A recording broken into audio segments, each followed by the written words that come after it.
Welcome to this bonus edition of Golden Threads, Tracing the Tapestry of Scripture.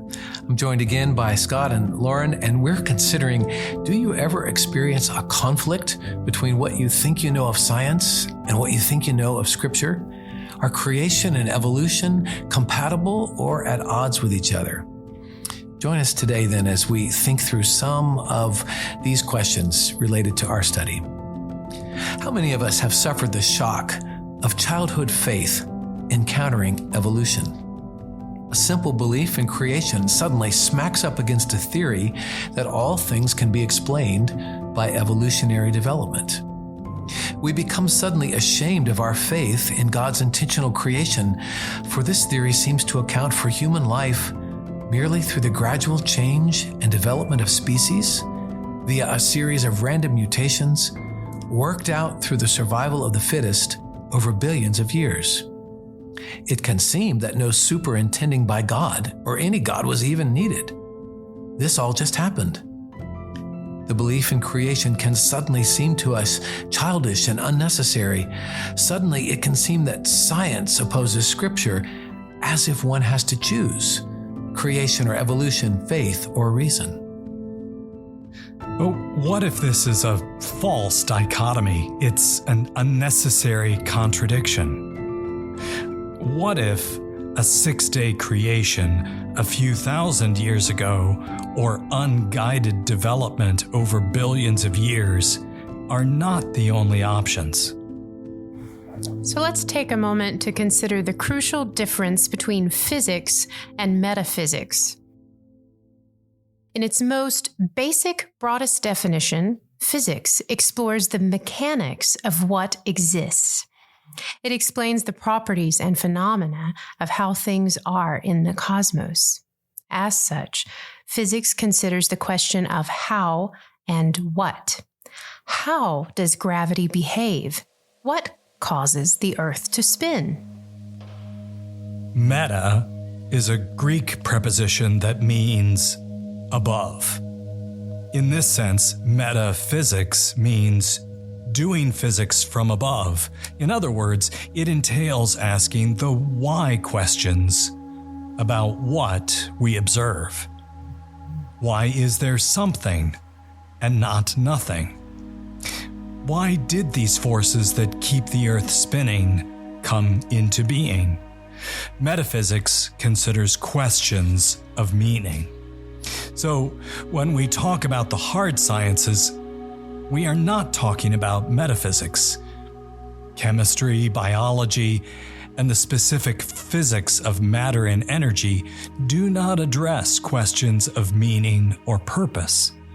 Rather, these each consider the nature and function of the physical reality around us.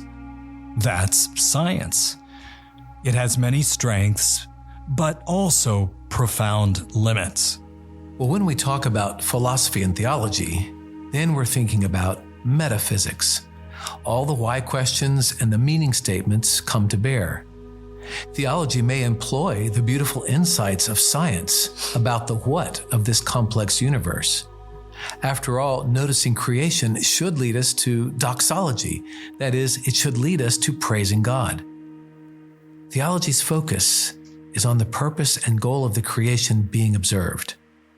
For example, theology's task is not to map the human genome, but theology may draw important implications of meaning from noticing the ordered intricacies science uncovered in our genes. So physics, that is science, and metaphysics, that is theology, properly raise and answer different questions. But of course the two interact. After all, we think and feel on many levels. The problem comes when one discipline purports to take the place of the other. Then much is lost. Let's consider how that happens. So let's look at scientism. Scientism occurs when the physics of science begins to claim ultimate priority for its way of exploring the universe. In that case, scientists assume to answer the questions of meaning or lack of meaning in what exists. They claim metaphysical territory. Such scientism can offer safe harbor to those who would rather there not be a God to whom we are accountable. The human impulse to be our own gods finds a platform in a metaphysics that there is no other intent or purpose in life beyond what we give it. Similarly, believers in Scripture can create an unnecessary war with science if we insist that passages such as Genesis 1 and 2 can only be read like a contemporary science textbook. Then, for example, we expend enormous effort trying to explain by today's science how daylight could be on the earth before the sun was created. Scripture speaks with language higher and more enduring than any particular culture's way of expression, for after all, scientific theories are always updating or upheaving. But the meaning of the earth's intentional creation by God speaks truthfully and transformationally across cultures and centuries. With all that said, having the metaphysical worldview of Scripture actually makes us better scientists. Believing in a purposeful, ordered, intentional creation ignites inquiry about how it all works. Trusting in a creator also frees us to innovate scientifically because we are not enslaved to whatever theories are current. We can question the dogmas of scientism the way brave believers once questioned the assumed truth that the sun revolved around the earth. Therefore, we can, as good scientists, pursue true physics. We can joyfully inquire about how the world actually works. So we can ask questions about literal six-day creationism, unguided macroevolution, and any positions in between. For instance, on the one hand, if we grant that Genesis 1 can still be true while speaking primarily about metaphysics, then we are free to ask questions about the physics of the world. The Earth appears to be older than a few thousand years.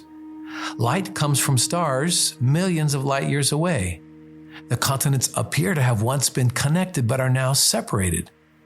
Spontaneous generation, that is, organisms popping into being, does not seem to be occurring now. That's how we read the world. Was it different once long ago? On the other hand, we're also free to ask questions about evolution, for we know that it is profoundly not unscientific to ask, if all this developed through random mutations, surviving through survival of the fittest over long periods of time, where's the fossil evidence for the millions of transitional species that there must have been? Or how does the rising development of complexity in species fit with the second law of thermodynamics, the reality of entropy that things tend, actually, towards decay? Or how do we account for the irreducible complexity in such things as sight and blood coagulation if they developed mutation by mutation over time? Or finally, why do species that supposedly developed in different epochs appear all together in the Cambrian fossils? So, if we grant that the purview of science is exploring the nature of what exists, not the meaning of why things exist, we can see that the existence of a creator is not unscientific at all. In fact, the more we know about the cosmos, the more its complexity, unity, and harmonious interaction all shout out the presence of a designer. It is not unreasonable to assert a creator. Rather, it is the better explanation for what we observe. We need to understand the distinction between physics and metaphysics to face the reality of God and to explore openly the way God may have created.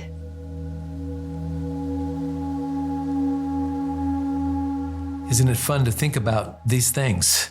If you want to further contemplate the beauty of creation and the interaction between faith and science, let me direct you to a couple of websites. Ken Boa, a speaker who's been at our church before.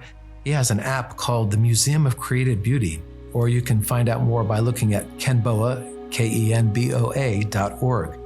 You might also like the series of videos called Wonder, the Harmony of Faith and Science. They're available at wordonfire.org or simply by YouTubing them. And after all, they are narrated by The Chosen's Jonathan Rumi. Thanks again for thinking through these thorny issues together as we get back to go tomorrow to the Golden Threads.